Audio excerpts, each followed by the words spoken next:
요즘은 카페에서도 빵을 팔아서 저같이 개인이 운영하는 빵집은 사람들이 안 와요. 고민입니다. 철판이 차가워졌습니다. 하루에 단팥빵 400개를 구워내던 철판입니다. 그 앞에서 제 허리는 해마다 조금씩 더 굽었고 손등에는 검은 화상 자국이 5군데나 패였습니다. 67이 된 지금도 한여름이면 그 자국이 따끔따끔하게 가렵습니다. 제 몸엔 아직 그 철판의 열이 남아있는데 정작 철판은 영영 식어버렸습니다. 저는 인천 부평주택가 골목에서 아침 햇살 제과점이라는 작은 빵집을 32년 지킨 사람입니다. 20살에 서울 종로 뒷골목에서 반죽을 배웠고 35에 제 이름으로 가게를 열었습니다.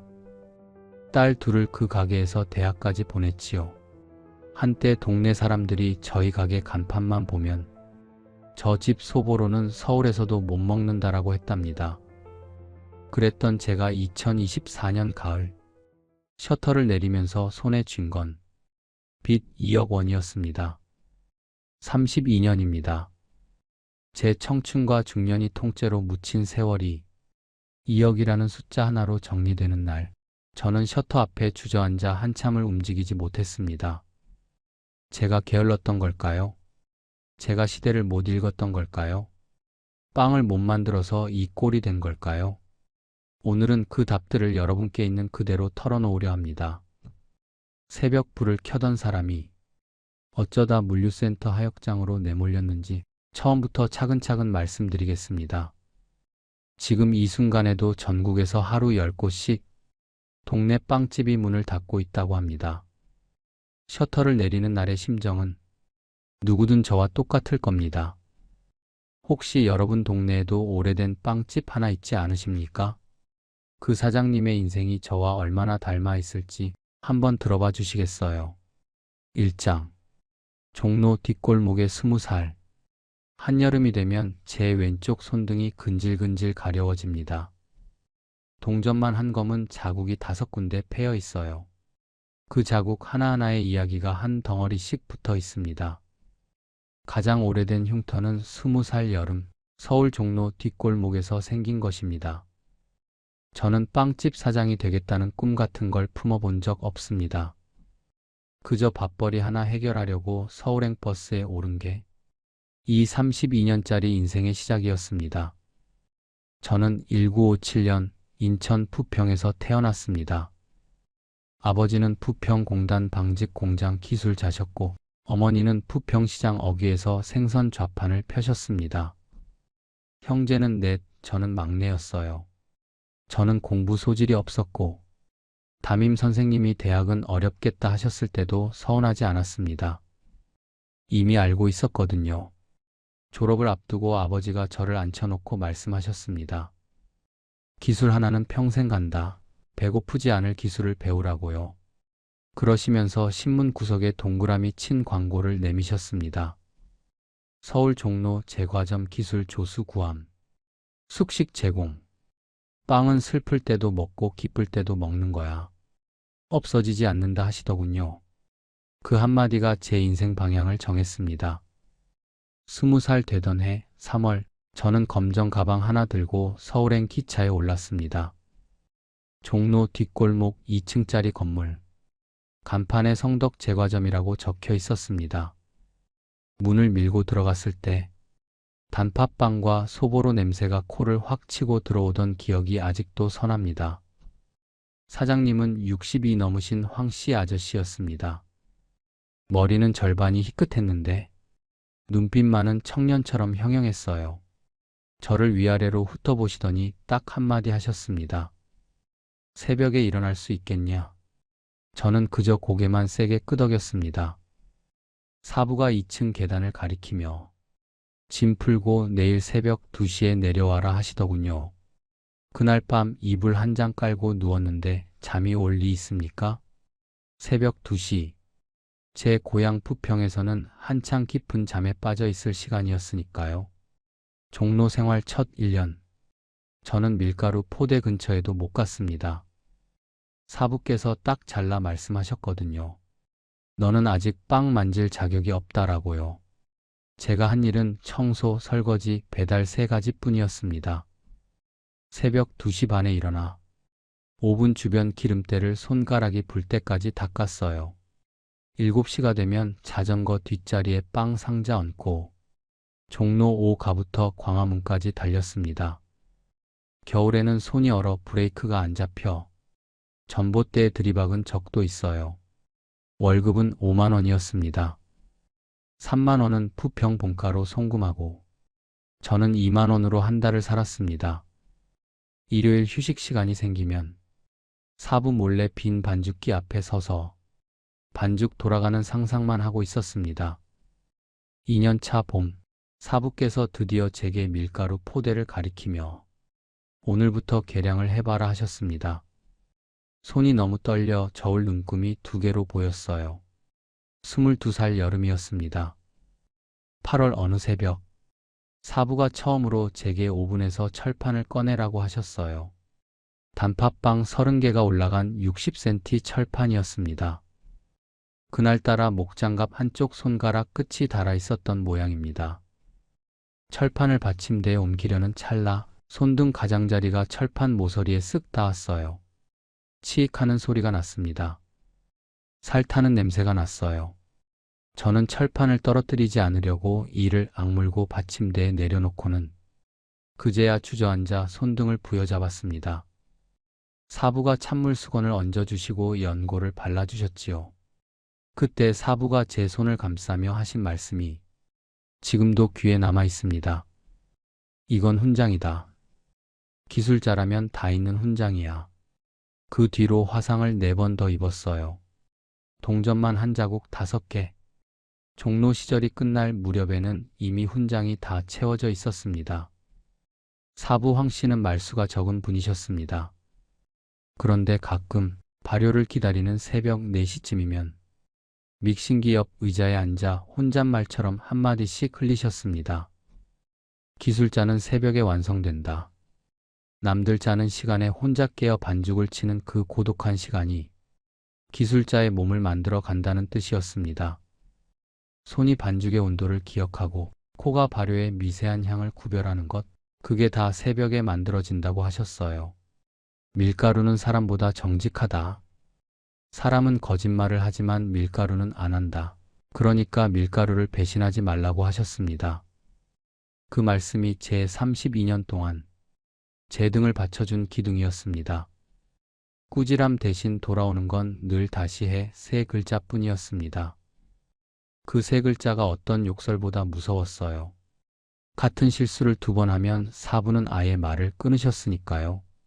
7년차 가을, 사부께서 처음으로 이제 쓸만해졌다 하셨습니다. 그날 저는 숙소에 돌아와 이불을 뒤집어 쓰고 펑펑 울었습니다.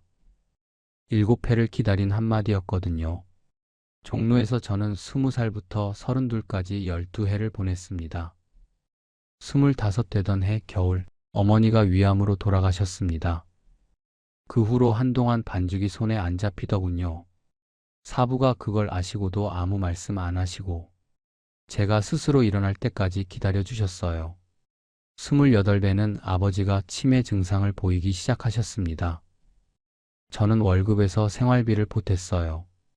동기생들은 하나둘 결혼을 했지만 제 인생엔 연애라는 게 끼어들 자리가 없었습니다.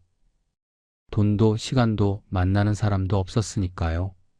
종로 시절 제 또래 기술자 2명이 사부 가게를 거쳐갔습니다. 한 명은 2년 만에, 한 명은 5년 차에 그만뒀어요. 끝까지 남은 건 저 혼자였습니다.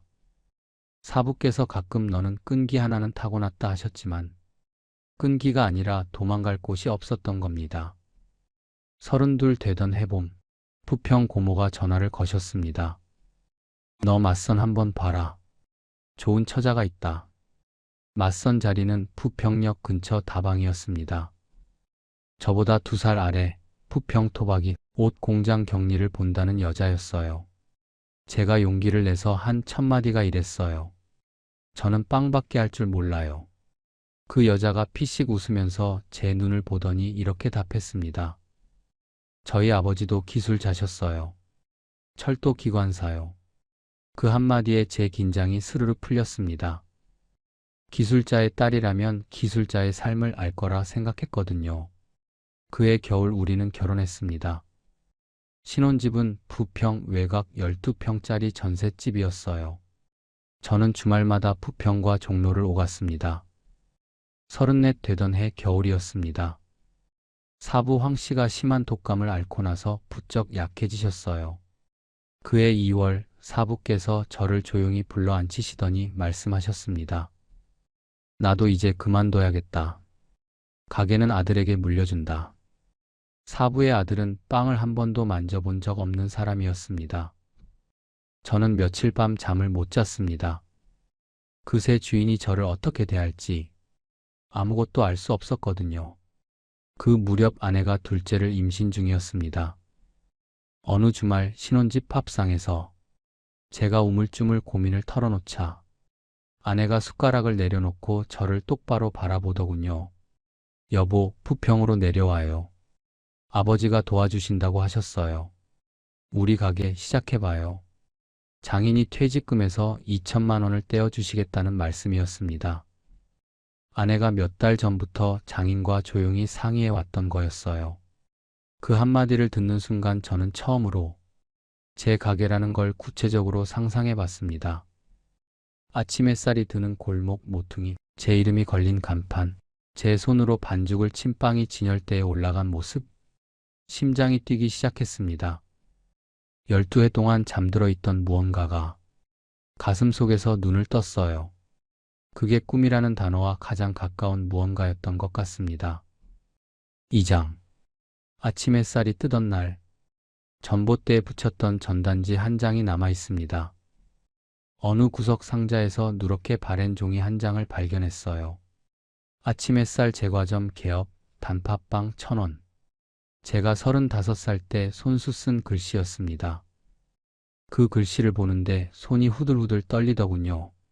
그날 새벽 아내와 둘이서 그 전단지 300장을 부평 일대 전봇대에 한 장씩 붙였거든요. 찬바람 속에 입김을 뿜으며 말입니다. 1992년 봄이었어요. 장인께서 2천만 원을 내주셨고 부평 농협에서 제 이름으로 3천만 원을 대출받았습니다.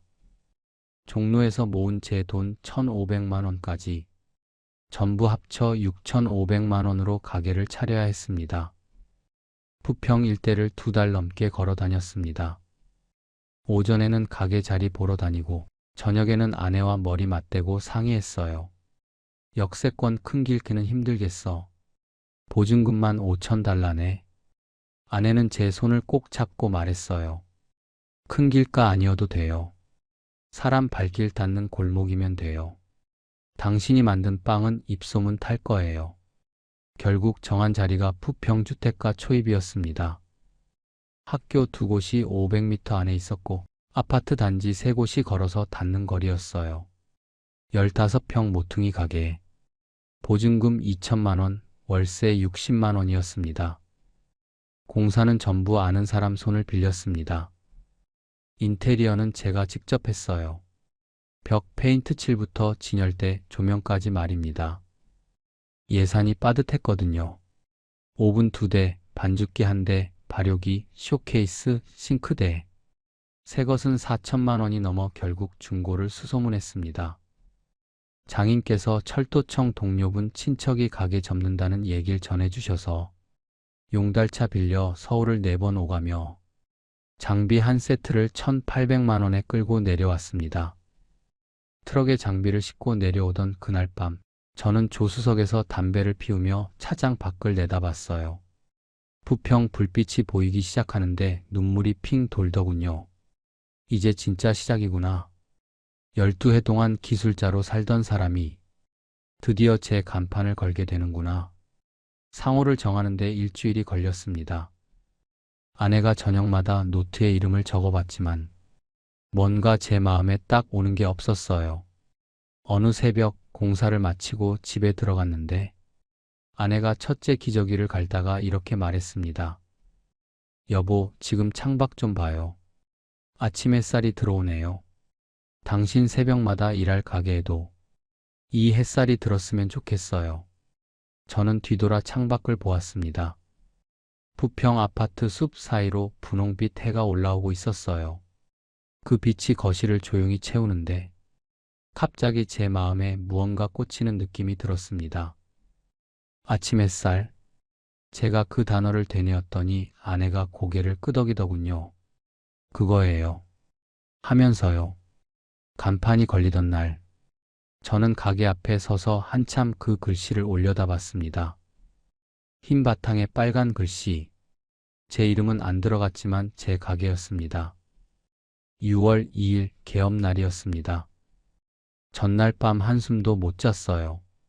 새벽 1시부터 반죽을 쳤습니다. 단팥빵, 소보로, 식빵, 크림빵, 슈크림, 도넛. 사부께 7년간 배운 모든 기술을 그 새벽에 쏟아부었습니다. 아침 6시 진열대에 갓 구운 빵 150개가 놓였습니다. 7시쯤 첫 손님이 들어오셨어요. 근처 아파트 할머니셨습니다. 단팥빵 2개와 식빵 한 덩어리 3,500원. 제 가게 첫 매출이었습니다. 할머니께서 문을 나서려다 돌아보시며 빵 냄새가 좋네. 젊은 사장 하시더군요. 저는 감사합니다. 3번을 연달아 말했어요. 목이 메였거든요. 그날 하루 매출이 48,000원이었습니다. 기대만큼은 아니었지만 서운하지도 않았습니다. 시작이었으니까요. 개업한 지 석 달쯤 되었을 때였습니다. 어느 새벽 반죽을 치고 있는데 전화가 걸려왔습니다. 종로 성덕 제과점 사모님이셨어요.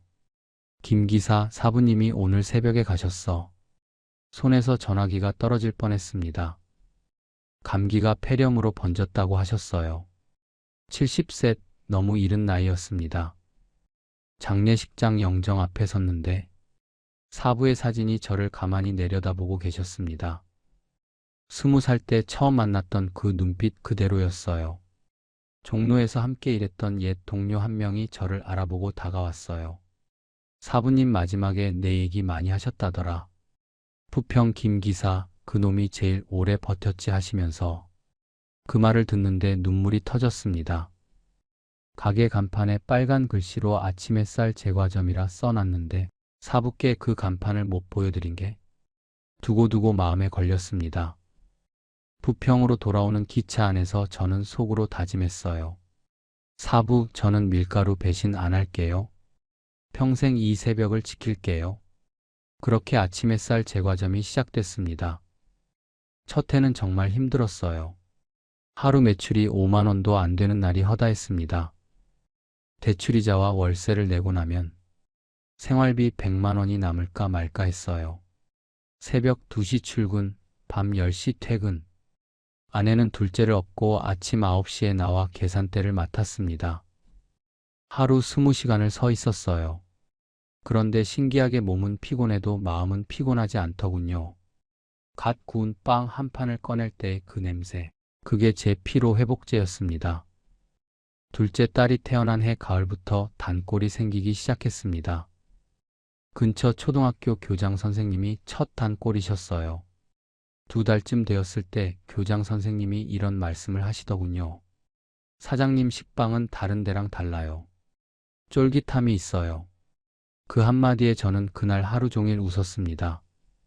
사부께서 밀가루는 정직하다 하셨던 그 말씀이 증명된 순간이었거든요. 3년차 봄, 하루 매출이 처음으로 20만 원을 넘어섰어요. 아내가 여보, 오늘 23만 원이에요. 하고 소리쳤습니다. 우리 부부는 계산대 앞에서 마주보고 웃었습니다. 4년 만의 웃음이었습니다. 아내가 자주 하던 말이 있었습니다. 여보, 저 오븐 불은 절대 꺼지지 않을 거예요. 2년대 중반, 우리 가게는 부평 골목에서 불 꺼지지 않는 집으로 통했습니다. 새벽 2시에 켜진 오븐 불은 밤 10시에야 꺼졌거든요. 20시간. 부평 골목에서 우리 가게 창문만큼 오래 밝은 곳은 없었어요. 그 오븐 불이 제게는 등대였습니다. 새벽 3시의 외로움도 버티게 했고 명절에 아이들과 못 놀아준 미안함도 덮어줬어요. 그런데 지금 와서 돌아보면 그 오븐불이 언제부터 흔들리기 시작했는지 저는 그때는 전혀 몰랐어요. 가게가 한창 잘 되던 바로 그 무렵에 이미 제 가게 운명을 뒤흔들 그림자가 부평 골목 입구까지 다가오고 있었거든요. 가게에서 200m 떨어진 사거리에 부동산 개발 플래카드가 걸리기 시작한 게 그해 가을이었습니다.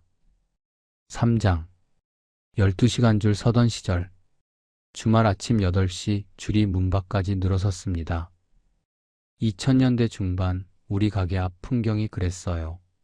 아파트 단지에서 걸어 나온 사람들이 돌잔치 케이크 주문하겠다고 번호표를 받으려 줄을 섰습니다.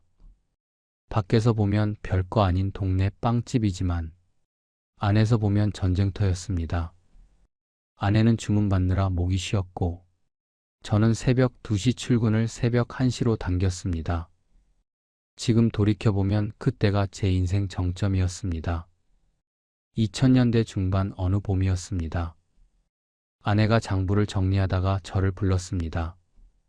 여보, 이리 와봐요. 지난달 매출이 4천만 원 넘었어요. 저는 믿기지 않아 장부를 한 장 한 장 다시 넘겨봤어요. 단팥빵 하루 400개, 소보로 300개, 식빵 150덩이, 그리고 케이크 주문이 한 달에 150건. 정말로 4천만 원이 넘더군요. 재료비, 인건비, 월세 빼고 순이익이 한 달 1200만 원이었습니다. 제 인생에서 그렇게 큰 돈을 쥐어본 건 처음이었어요. 그날 저녁 저는 아내에게 작은 금목걸이를 선물했습니다. 결혼할 때 변변한 예물 하나 못 해준 게 10여 년 동안 제 마음에 걸려 있었거든요. 아내가 상자를 열어보더니 한참 말이 없다가 이렇게 말했어요. 여보, 이건 제 선물이 아니에요. 당신이 종로에서 화상 입을 때부터 저랑 같이 모은 선물이에요. 그 한마디에 저는 뒤돌아서서 한참을 울었습니다. 2000년대 중반 저는 직원을 2명 뒀습니다. 20대 제빵사 김군과 김군은 새벽 2시 출근을 밀가루 포대 24개씩 드는 고된 일을 묵묵히 해주더군요. 사부께서 저를 받아주셨던 그 마음을 떠올리며 저도 김군을 정성껏 가르쳤습니다. 정씨 아주머니는 부평시장에서 김밥집을 하다 접으신 분이었는데 할머니 손님들 얼굴 하나하나 다 기억하고 인사를 하셨어요. 특히 2층 아파트에 혼자 사시는 여든 노인이 계셨는데 거동이 불편해 가게까지 못 오시는 분이었습니다. 정씨 아주머니가 매주 토요일 오전에 식빵 한 봉지를 들고 직접 배달을 갔어요. 제가 시킨 것도 아닌데 스스로 하신 일이었습니다. 그 노인이 돌아가신 뒤 아들이 찾아와 정씨 아주머니 손을 붙잡고 울었어요. 어머니가 마지막에 그 빵집 아주머니한테 고맙다고 전해달라고 하셨습니다. 아침 햇살 제과점이 사람 온기가 도는 가게였던 건 저 혼자 이룬 게 아니었거든요. 딸 둘이 초등학교에 다니던 시절이었습니다. 학교가 끝나면 가방을 둘러매고 가게로 달려왔어요. 수지는 주방 구석에서 숙제를 했고 민지는 계산대 옆에서 빵 봉지를 접었습니다. 수지가 초등학교 4학년 때 담임 선생님이 가정통신문에 이렇게 적어 보내셨어요. 수지가 글짓기에서 1등 했습니다. 제목이 우리 아빠의 손이었어요. 아내와 저는 수지 글을 받아들고 가게 뒷방에서 같이 읽었습니다. 우리 아빠는 새벽마다 빵을 만든다. 아빠 손은 밀가루로 하얗고 화상으로 빨갛다. 아빠 손에서 빵 냄새가 난다. 나는 그 손이 세상에서 제일 좋다. 그 글을 읽는데 아내가 먼저 울고 저도 눈물이 뚝뚝 떨어졌어요. 새벽에 아이들 자는 얼굴 못 보고 나가고 밤에 아이들 자는 얼굴 못 보고 들어오는 게 미안했는데 수지는 그 아빠를 그렇게 써준 겁니다. 그해 6월 우리 가게는 최고 매출을 찍었어요. 월 4,800만 원. 하루 평균 150만 원 이상이 나왔습니다. 그 무렵 부평시장 근처에서 50년 사신 여든 할아버지가 이런 말씀을 하셨어요. 김 사장, 우리 동네에 이런 빵집 있어줘서 고맙네. 자네 손으로 구운 단팥빵이 내 아침이야. 그 한마디가 저에게 월 4천만 원보다 값졌습니다. 여름 휴가로 아내와 아이들을 데리고 강원도에 갔어요. 가게 문을 일주일 닫았는데 그게 개업 후 처음이었습니다. 동해 바닷가에서 수지와 민지가 파도를 쫓아 뛰어다녔고 아내는 모래사장에 앉아 제 손을 잡고 있었습니다. 여보, 우리 이만하면 잘 산 거죠? 그럼. 이만하면 잘 산 거야. 그 여름 저는 세상 모든 것을 다 가진 것 같았어요. 그때 저는 몰랐어요. 인생에서 정점이라는 게 그렇게 짧다는 걸. 올라가는 길은 10년이 걸려도 내려오는 길은 한순간이라는 걸. 가게 옆 골목에 30년 된 문구점이 있었습니다. 주인은 박 사장. 저보다 3살 위였고 1954년생 인천 토박이셨어요. 비슷한 시기에 시작한 골목 가게 주인이었습니다. 일요일 점심을 같이 먹는 게 우리의 유일한 공통점이었어요. 박 사장이 제 가게 뒷방으로 건너와 아내가 끓여준 된장찌개에 밥 한 공기를 같이 먹었습니다. 김 사장, 우리 집 애가 고3인데 성적이 영 안 좋아. 우리 수지는 글짓기 1등 했다네요. 아이고 부럽다. 우리 애는 게임만 해. 그런 시답잖은 이야기들이 일요일 점심 메뉴였어요. 박 사장은 돌아갈 때면 꼭 단팥빵 2개를 챙겨 가셨습니다. 우리 애들 간식하시면서요. 그런데 저는 알았습니다. 애들 간식이 아니라 박 사장이 드실 거였어요. 2000년대 중반 어느 가을 아침이었습니다. 담배 한 대 피우려고 사거리 쪽으로 걸어갔는데 건너편 빈 건물 외벽에 커다란 플래카드 하나가 걸려 있더군요. 전날까지는 없던 플래카드였습니다. 붉은 글씨로 이렇게 적혀 있었어요. 베이커리 입점 공사 중. 2년 봄 오픈 예정. 저는 그 자리에 멈춰 섰습니다. 담배가 제절로 꺼지는 줄도 몰랐어요. 베이커리. 전국 매장 1000개 넘는 대형 프랜차이즈가 우리 가게에서 400m 거리에 들어온다는 거였습니다. 가게 앞에 도착해 간판을 올려다 봤습니다. 아침 햇살 제과점. 제가 35에 걸었던 간판이 갑자기 작아 보였어요. 가게 문을 밀고 들어가자 아내가 저를 보고 물었습니다. 여보, 얼굴이 왜 그래요? 저는 한참 망설이다 대답했어요. 여보, 사거리에 프랜차이즈가 들어온다네. 아내의 손에서 빵 집게가 떨어졌습니다. 그 플래카드가 걸린 날. 돌이켜보면 그날이 제 가게의 길고 긴 내리막길이 시작된 첫날이었습니다. 사장. 프랜차이즈의 그림자. 오픈 첫날 제 단골 절반이 그쪽 줄에 서 있었습니다. 2009년 3월 사거리 건너편에 베이커리가 오픈했습니다. 오픈 기념 전 품목 20% 할인. 저는 그날 새벽 4시부터 가게 창문 너머로 그쪽을 내다봤어요. 7시 반이 되자 줄이 100m를 넘어섰습니다. 그 줄 속에 10년 넘게 제 가게 식빵을 사 가시던 단골 대여섯 분의 뒷모습이 보였어요. 원망이 안 들었다면 거짓말이지요. 그런데 원망할 수도 없었습니다. 빵 한 덩이 2,000원 할 걸 1,500원에 준다는데 누가 안 넘어갑니까? 프랜차이즈가 오픈한 지 3개월 만에 월 매출이 3,500만 원에서 2,300만 원으로 떨어졌습니다. 하루아침에 1,200만 원이 사라진 거예요. 아내가 장부를 보며 말했습니다.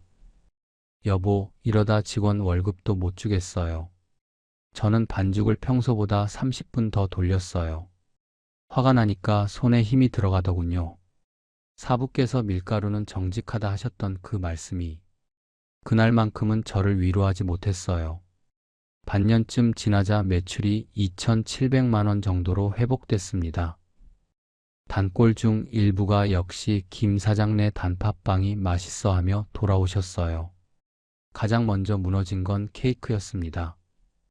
프랜차이즈는 캐릭터 케이크를 25,000원에 팔았어요. 저희는 생크림에 과일 올려 정성껏 만든 케이크가 35,000원이었습니다. 맛은 제 것이 월등했지요. 그런데 손님들은 맛보다 이름값을 선택했습니다. 한 달에 150건씩 들어오던 케이크 주문이 60건으로 반토막 났어요. 케이크 가격을 29,000원으로 내렸지만 주문은 돌아오지 않았습니다. 그 무렵 제 가게 케이크로 돌잔치를 했던 한 어머니가 미안한 얼굴로 가게에 들르셨어요. 사장님, 이번 둘째 돌잔치는 저쪽에서 했어요. 시댁 어른들이 브랜드 있는 대로 하라고 하셔서요. 저는 웃으며 괜찮아요, 어머니 했지만 그날 저녁 주방 뒤에서 한참을 서 있었습니다. 2012년 두 번째 프랜차이즈가 들어왔습니다. 이번에는 가게 반대편.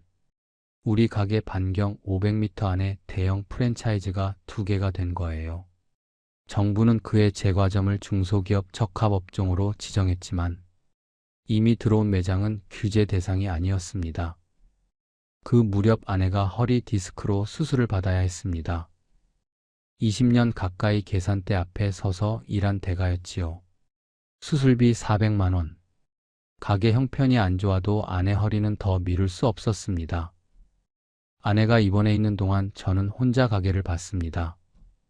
새벽 2시 출근, 밤 11시 퇴근. 한 달을 그렇게 버텼더니 5kg가 빠지더군요. 아내가 태어나던 날 여보, 많이 수척해졌네요 하더군요. 거울을 보니 정말 얼굴이 반쪽이 되어 있었습니다. 쉰이 넘은 몸이 그 강도를 견딜 리 없었어요. 그의 큰딸 수지가 대학에 붙었습니다.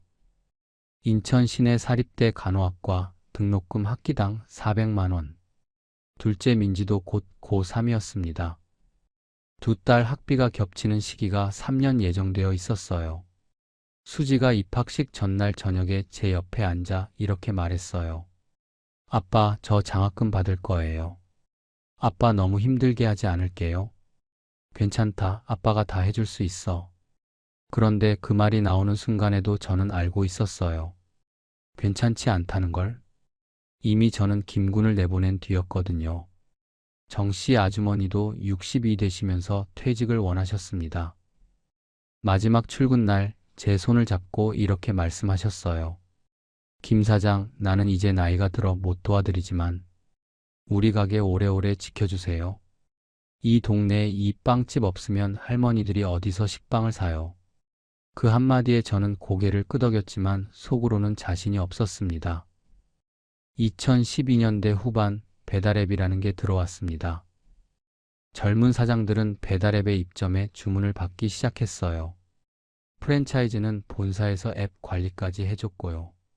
아내가 여보, 우리도 해봐야 하지 않을까요? 했지만 저는 배달앱 수수료가 15%라는 걸 듣고 그냥 포기했어요.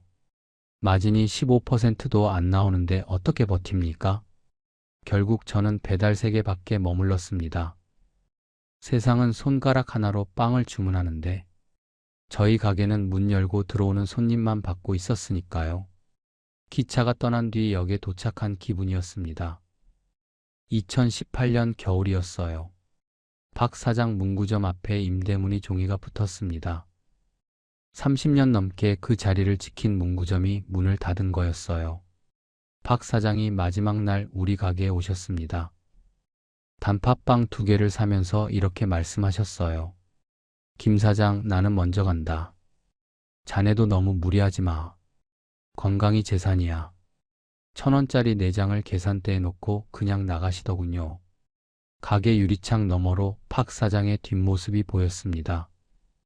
어깨가 좁아 보였어요. 그날 저녁 저는 가게 뒷방에서 소주 한 병을 혼자 비웠습니다. 박 사장이 가시고 석 달 뒤 세탁소도 문을 닫았어요. 그 옆집 중국집도 이듬해 봄에 셔터를 내렸습니다. 골목 전체가 비어가고 있었어요. 그때부터였던 것 같아요. 제가 이상하게 무서운 꿈을 꾸기 시작한 게, 꿈속에서 저는 아무도 없는 골목에 혼자 서 있었습니다. 모든 가게가 문을 닫았는데 제 가게 불만 켜져 있었어요. 그런데 그 불빛이 점점 흐려지는 꿈이었습니다. 5장. 빵 지술래라는 이름의 파도. 딸들이 같이 간식 먹으러 가자는 빵집이 따로 있더군요. 2022년 봄이었습니다. 둘째 민지가 대전에 다녀왔다면서 빵 상자 하나를 식탁 위에 올려놨어요. 상자에 성심당이라 적혀 있었습니다. 저는 그 빵을 한 입 먹어봤습니다. 맛있었습니다. 그런데 마음 한구석이 쓰라리더군요. 제 딸이 저 놔두고 다른 빵집 빵을 사온다는 사실이요. 그 무렵 빵지순례라는 말이 뉴스에 나왔습니다. 전국 유명 빵집을 찾아다니며 사진 찍는 문화였어요. 한 빵집이 연 매출 1,000억을 넘겼다는 뉴스도 나왔어요. 빵에 대한 관심이 돌아왔다면 우리 가게에도 손님이 오지 않을까? 그래서 저도 나름 변화를 시도했어요. 소금빵을 배우고 크루아상도 만들어 봤어요. 환갑이 넘은 손으로 새 기술을 익힌다는 게 생각보다 힘들었습니다. 여보, 어때? 소금빵은 괜찮은데 크루아상은 좀 뻑뻑해요. 아내의 솔직한 평가에 저는 쓴웃음을 지었어요. 사부께 7년 배운 손으로 한 달 만에 크루아상을 마스터할 수는 없었습니다.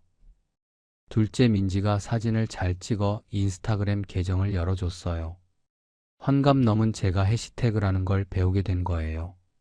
2022년 여름 뜻밖의 손님이 늘기 시작했어요. 인스타그램을 보고 인천의 20대 손님들이 찾아왔습니다.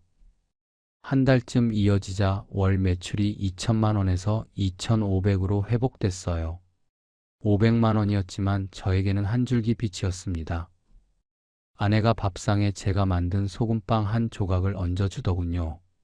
여보, 이거 봐요. 아직 늦지 않았어요. 우리 가게도 변할 수 있어요. 그 한마디에 저는 고개를 끄덕였습니다. 환갑 넘어 새 기술을 배운 제 손이 조금은 자랑스러웠어요. 그런데 오래가지 않았습니다. 가을이 되자 SNS 손님들이 썰물처럼 빠져나갔어요. 인스타그램에 또 다른 핫플 빵집이 떴거든요. 한 번 왔다 간 손님이 다시 오는 일은 드물었습니다. 제가 깨달은 게 있었습니다. 빵 지순례의 혜택은 이미 유명한 곳만 더 유명하게 만들어준다는 것. 이름 없는 동네 빵집은 그 열풍의 그림자조차 못 밟는다는 것이었어요. 전국 빵집이 1만 9천 개를 넘었다는 기사가 나왔어요. 전년 대비 25% 증가. 그리고 폐업 빵집의 평균 영업기간이 2.9년이라는 통계도 나왔습니다. 제가 32년 버틴 게 기적이라는 소리였어요. 그 무렵 제 가게는 월 매출 2천만 원에 고정됐습니다. 대출이자 60, 기타 관리비 70, 고정 지출 1,360만 원. 아내와 제 인건비는 계산 안 한 겁니다. 남는 게 월 600만 원, 둘이서 하루 16시간 일하고 한 사람당 300만 원이었어요. 시급으로 환산하면 2,500원이 안 나왔습니다. 최저임금의 3분의 1도 안 되는 금액이었어요. 아내는 그 즈음 자꾸 혼잣말을 하셨습니다. 허리를 두드리며 아이고 허리야 했고 밤에 누우면 다리야 했어요. 저는 그 소리를 들으면서도 여보 조금만 더 버텨보자 했습니다. 그 말 말고 제가 할 수 있는 게 없었거든요. 2022년 하반기 러시아 우크라이나 전쟁이 터졌습니다. 밀가루가 폭발했어요. 20kg 한 포대에 24,000원 하던 게 36,000원이 됐습니다. 50% 인상. 버터는 2kg에 22,000원 하던 게 32,000원, 달걀은 30판에 8,000원 하던 게 12,000원이 됐습니다. 빵 한 개 원가가 20%에서 30% 올라간 겁니다. 저는 빵값을 5% 올렸어요. 단팥빵 2,000원을 2,100원으로. 손님이 빠져나갈까봐 그 이상은 못 올렸습니다. 팔수록 적자가 나는 구조로 바뀐 겁니다. 그해 12월 연간 적자가 3천만 원이라는 사실을 마주했습니다. 12달 동안 매달 250만 원씩 쌓인 거였어요. 그 적자를 메우려면 어디선가 돈을 끌어와야 했습니다. 퇴직금도 없는 자영업자가 어디서 돈을 끌어오겠어요. 대출이었습니다. 그때 저는 몰랐습니다. 대출 창구에 앉는 순간이 제 32년을 완전히 무너뜨리는 첫걸음이라는 걸. 6장. 내 방향의 파도 그리고 친구. 편의점 소보로빵이 1,500원이라는 걸 알았을 때 저는 반죽을 내려놨습니다. 2023년 봄이었습니다. 가게 앞 편의점 유리창에 소보로빵 1,500원 가격표가 붙은 걸 본 날, 저는 반죽을 치다 말고 5분간 손을 놓고 멍하니 서 있었습니다. 저희 가게 소보로가 2,300원이었어요. 편의점이 저희보다 800원이 쌌습니다. 제가 새벽부터 손으로 빚은 소보로보다 공장에서 찍어낸 1,500원 소보로가 더 잘 팔리는 세상이 온 거예요. 편의점 PB빵이 본격화된 게 2022년쯤이었습니다. GS25의 브레디크가 누적 판매 7천만 개를 돌파했고, CU도 자체 빵 브랜드를 내놨습니다. 1,000원짜리 단팥빵에 1,500원짜리 소보로. 24시간 열려있고 집 앞 400m 안에 편의점이 6개였어요. 같은 시기에 저가 커피 브랜드가 폭발적으로 늘어났어요. 커피 1,500원에 크로플, 마들렌, 스콘을 4,000원에 팔았어요. 우리 가게 케이크 한 조각이 4,500원이었는데 저가 커피 세트가 5,000원이니 누가 제 걸 삽니까? 거기에 1,000원 빵집이 들어왔습니다. 모든 빵이 1,000원, 2,000원. 본사가 대량 공급으로 단가를 맞춘다는 얘기가 돌았습니다. 대형 프랜차이즈 2곳에, 편의점 6곳에, 저가 커피 3곳에, 1,000원 빵집 1곳. 반경 500m 안에 빵 파는 곳이 12군데였습니다. 저희 가게 하나와 12개. 그게 2023년 제가 싸워야 했던 숫자였어요. 매출이 2천만 원에서 1,300만 원으로 떨어졌습니다. 하루 매출이 40만 원이 안 되는 날이 생겼어요. 고정 지출을 감당할 수 없는 구조가 된 겁니다. 그해 여름이었습니다. 부평에서 같이 자란 친구 강씨. 초등학교 때부터 친했고 그의 결혼식에서 제가 사회를 봤던 사이였어요. 30년 넘게 우정을 쌓은 벗이었습니다. 강 씨는 젊어서부터 사업 수완이 있었어요. 인테리어 자재 유통업을 했고 한때는 꽤 잘 됐습니다. 우리 가게 인테리어 자재도 강 씨가 원가로 대줬어요. 딸들 대학 입학 때 용돈도 보내준 그런 친구였습니다. 그런데 2023년 6월 강 씨가 제 가게로 찾아왔어요. 평소와 다르게 얼굴이 시커맸습니다. 가게 뒷방에서 커피 한 잔 같이 마시면서 강 씨가 이렇게 말했어요. 김 사장, 부탁이 있네. 내 사업이 은행 대출 연장이 안 되게 생겼어. 보증 한 번만 서줘. 석 달이면 해결될 건데. 저는 잠시 망설였습니다. 그런데 강 씨가 이렇게 덧붙였습니다. 김 사장, 자네 딸 수지 결혼식 때 내가 제일 먼저 축의금 낼 거야. 나 믿어. 석 달이야, 석 달. 30년 우정이었습니다. 저는 2억 원 연대 보증에 도장을 찍었어요. 그게 제 인생 가장 큰 착각이었습니다. 그 도장 하나가 제 32년을 지워버리기까지 걸린 시간은 8개월이었어요. 8개월 내내 저는 그 사실을 몰랐습니다. 매출 감소에 정신이 없었고, 아내 허리가 다시 아파진 일에 정신이 없었고, 둘째 민지 취업이 안 되는 일에 정신이 없었어요. 그 8개월간 저는 여전히 새벽 2시에 일어나 반죽을 쳤어요. 사부께서 말씀하신 기술자는 새벽에 완성된다를 되뇌며 말입니다. 밀가루는 정직했어요. 다만 그 밀가루를 사올 돈이 점점 부족해져 갈 뿐이었어요. 그 8개월은 제게 마지막으로 주어진 일상의 평온이었습니다. 폭풍 앞에 고요 같은 시간이었지요. 지나고 보니 그 8개월이 제 인생 마지막 새벽이었어요. 2024년 2월이었습니다. 어느 저녁 가게로 등기 우편 한 통이 도착했습니다. 겉봉의 은행 여신관리부. 강 씨가 대출을 갚지 못해 연대 보증인인 저에게 채무가 넘어왔다는 통보였습니다. 원금 1억 8천만 원, 이자와 연체료 합쳐 2억 원. 그날 저녁 저는 아내에게 모든 걸 털어놓았습니다. 아내는 한참을 울었어요. 그런 뒤에 이렇게 말했습니다. 여보, 강 씨에게 전화해요. 강 씨의 전화는 꺼져 있었어요. 집으로 찾아갔더니 이미 이사를 가고 없었습니다. 수소문해 보니 강 씨는 다른 지역으로 도망가 버린 뒤였어요. 저 말고도 다른 지인 5명에게. 같은 수법으로 보증을 세워놓고 잠적한 거였습니다. 총 채무가 20억을 넘었다는 얘기가 돌았어요. 저는 며칠을 식음을 전폐했습니다. 30년 친구에게 배신당했다는 사실보다 아내에게 2억 원 짐을 지운다는 사실이 더 아팠습니다. 2024년 봄, 저는 오븐 앞에서 잠깐 어지러움을 느꼈습니다.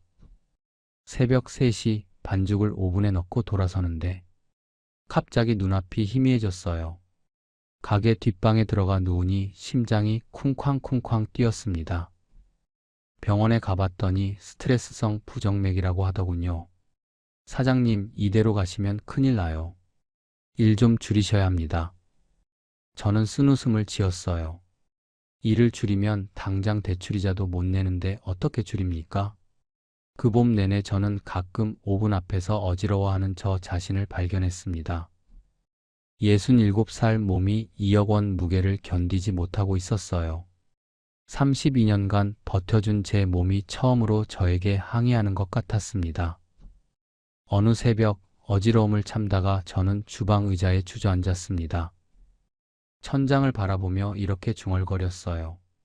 사부, 저는 밀가루 배신 안 했어요. 저 친구가 저를 배신한 거예요. 그 말이 입 밖으로 나오는데 눈물이 났습니다.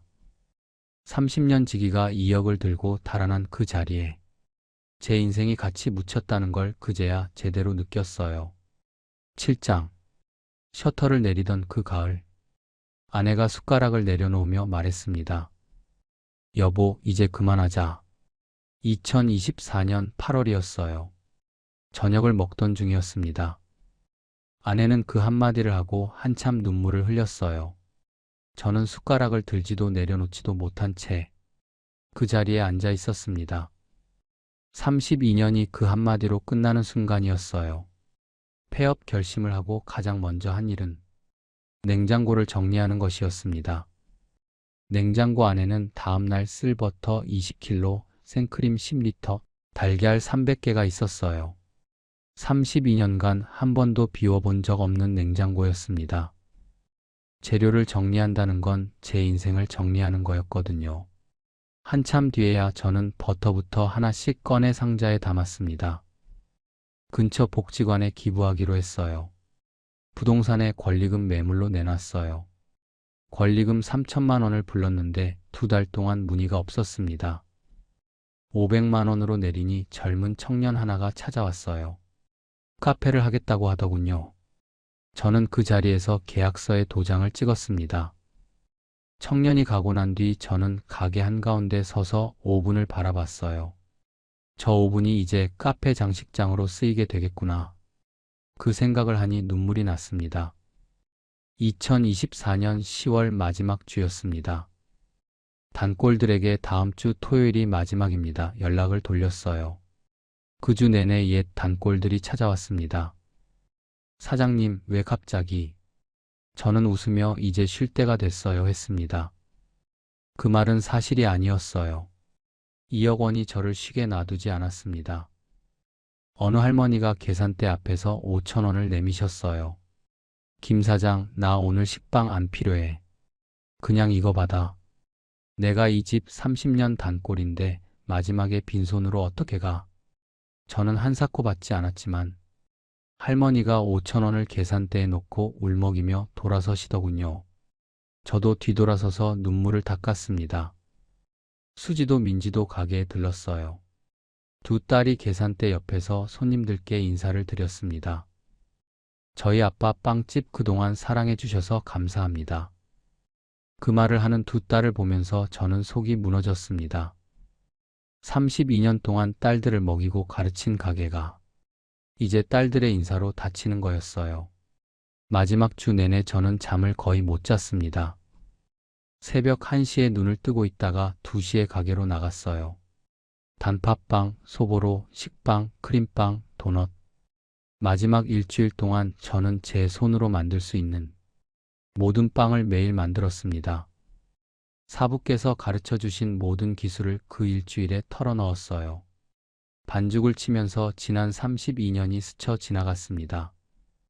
처음 가게 문을 열던 날의 떨림, 수지가 우리 아빠의 손 글짓기에서 1등했다고 뛰어오던 날, 박 사장과 뒷방에서 된장찌개 먹던 일요일, 사거리에 프랜차이즈 플래카드가 걸리던 날, 강씨 도장 찍던 그 여름날, 그 기억들이 반죽 속에 전부 들어갔어요. 마지막 주빵은 제 인생 가장 맛있는 빵이었을지도 모릅니다. 2024년 10월 26일 토요일, 새벽 1시에 가게에 나갔습니다. 아내가 저를 따라 나왔어요. 32년간 이 새벽을 둘이서 맞이해 왔는데 오늘이 마지막이었습니다. 6시에 첫 빵이 나왔고 7시에 문을 열었어요. 그날 하루 동안 가게 앞에 줄이 섰습니다. 32년 단골들이 줄을 선 거예요. 오후 6시 마지막 빵이 팔렸습니다. 소보로빵 1개였어요. 산 사람은 수지의 초등학교 친구였습니다. 30살 넘은 그 청년이 소보로를 받아들고 이렇게 말했어요. 사장님, 저 초등학교 때 수진에 놀러 가면 항상 단팥빵 주셨잖아요. 그게 어릴 적 제일 행복한 기억이에요. 저는 더 이상 말을 이을 수가 없었어요. 그 청년이 가고 가게가 텅 비었습니다. 저는 주방으로 들어가 오븐 전원을 껐습니다. 딸깍. 32년 만에 오븐불이 꺼지는 소리였어요. 그 소리가 어쩜 그리도 작던지요. 아내가 가게 전등 스위치에 손을 올리고 한참을 서 있었어요. 그러고는 아내 손 위에 제 손을 포개어 함께 스위치를 내렸습니다. 아침 햇살 제과점에 불이 꺼졌습니다. 셔터를 내리는데 다리에 힘이 풀렸습니다. 철커덩, 철커덩. 그 소리가 골목에 울려 퍼졌어요. 셔터 내리는 게 이토록 무거운 작업이었나 싶을 정도로 제 팔이 후들거렸어요. 마지막 철커덩 소리가 나고 저는 셔터 앞에 주저앉았습니다. 아내가 옆에 같이 주저앉았어요. 10월 저녁 공기가 차가웠습니다. 여보. 아내가 제 어깨에 기대며 말했어요. 32년 고생 많으셨어요. 저는 아무 말도 못하고 아내 손을 잡았습니다. 그 손이 제가 처음 잡았을 때보다 얼마나 거칠어졌는지 32년 세월이 그 손등에 다 새겨져 있었어요. 밤 10시를 알리는 성당 종소리가 들려올 때쯤 저희는 천천히 일어났어요. 돌아서서 골목을 걸어 나오는데 뒤에서 아침 햇살 제과점 간판이 어둠 속에 잠겨 있었습니다. 그 간판을 마지막으로 돌아본 게 제 32년 마침표였습니다. 8장. 새벽 물류센터의 빵 상자. 요즘도 새벽 3시면 눈이 떠집니다. 32년 동안 몸에 새겨진 시간이라 그런가 봐요. 다만 이제는 일어나 빵을 만들러 가지 않습니다. 부평 외곽 물류센터로 가요. 그곳에서 아내와 함께 빵 상자를 내립니다.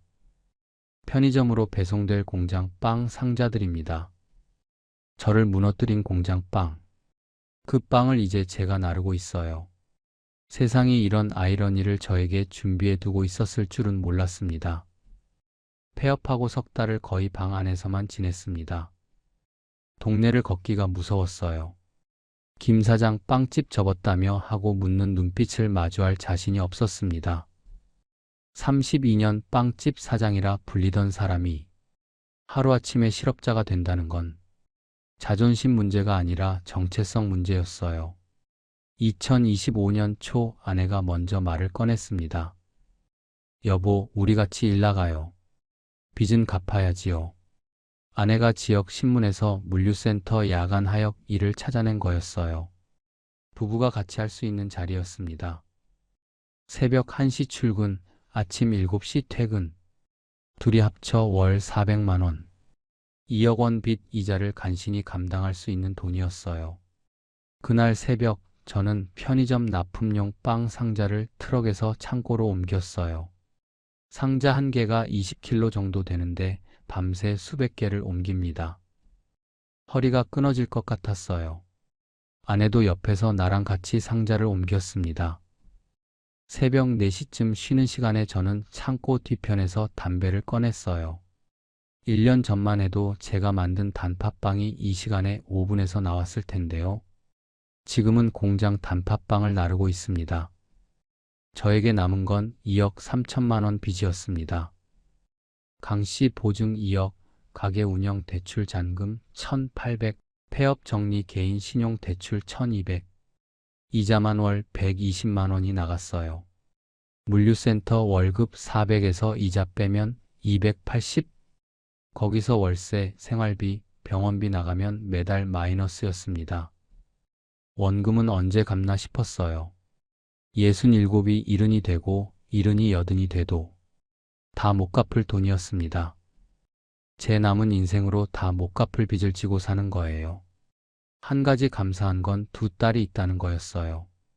큰딸 수지가 월급에서 얼마간을 빚 상환에 보태줬습니다. 둘째 민지도 취업 뒤에 용돈을 보내줬어요. 저는 딸들에게 돈 받는 게 얼마나 미안한지 말로 다 못합니다. 두 딸은 아빠 엄마가 우리 키워주신 세월이 있는데요 하고 말아요.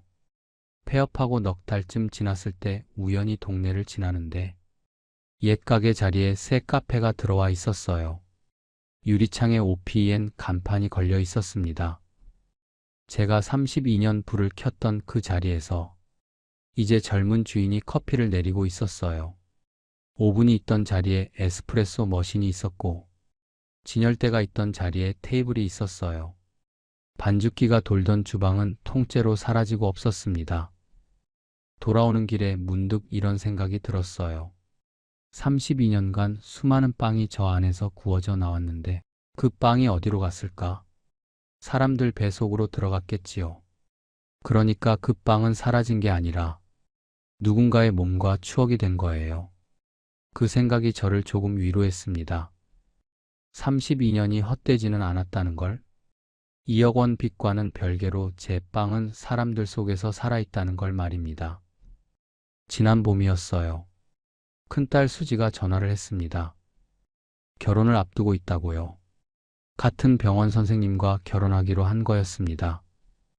2억 원 빚을 진 아버지가 딸에게 무엇을 해줄 수 있겠습니까? 저는 아내 앞에서 수지 결혼식에 내가 가도 되겠나 묻기까지 했어요. 수지는 그 마음을 어떻게 알았는지 이렇게 말했어요. 아빠 32년간 빵 만드시느라 딸 결혼식을 못 가신다는 게 말이 돼요? 아빠가 만든 단팥빵 먹고 저는 자랐는데 아빠 꼭 오셔야 해요. 저는 전화를 끊고 방에 들어가 한참을 울었습니다. 결혼식 날 저는 물류센터 일을 하루 빠졌습니다. 새 양복 살 여유가 없어서 가게 운영할 때 입던 낡은 양복을 꺼내 입었어요. 사회자가 혼주 인사말을 청했습니다. 저는 마이크 앞에서 한참 침묵하다 이렇게 말했어요. 제 딸 수지를 지금까지 키워온 건 저와 아내가 아니라 아침 햇살 제과점입니다. 새벽마다 오븐에서 나온 빵이 이 아이를 키웠어요. 그 빵을 사주신 모든 분들께 오늘 감사드립니다. 객석에 앉아 계시던 옛 단골 서너 분이 고개를 끄덕이셨어요. 그분들이 수지 결혼식에 와 주신 거였습니다. 요즘 저는 자주 사부 황씨 생각을 합니다. 밀가루는 사람보다 정직하다. 사부께서 종로 뒷골목 새벽 4시에 제게 해주셨던 그 말씀. 그 말씀 덕에 저는 32년을 버텼습니다.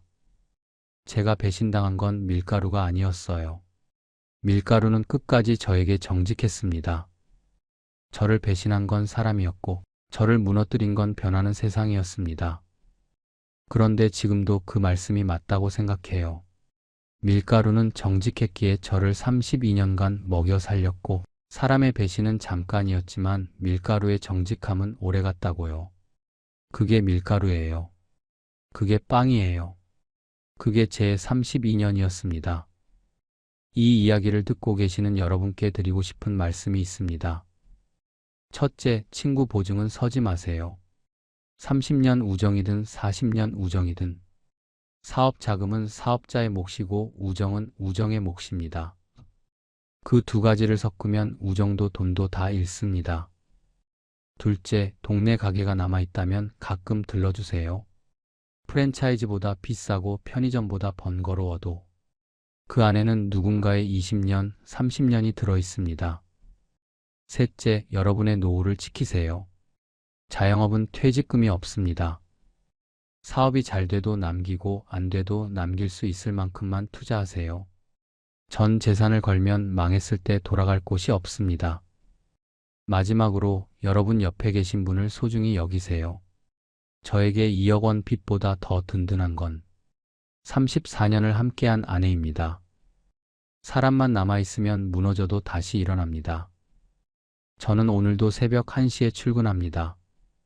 아침까지 빵 상자를 나르고 해 뜨는 거 보면서 집에 들어가요.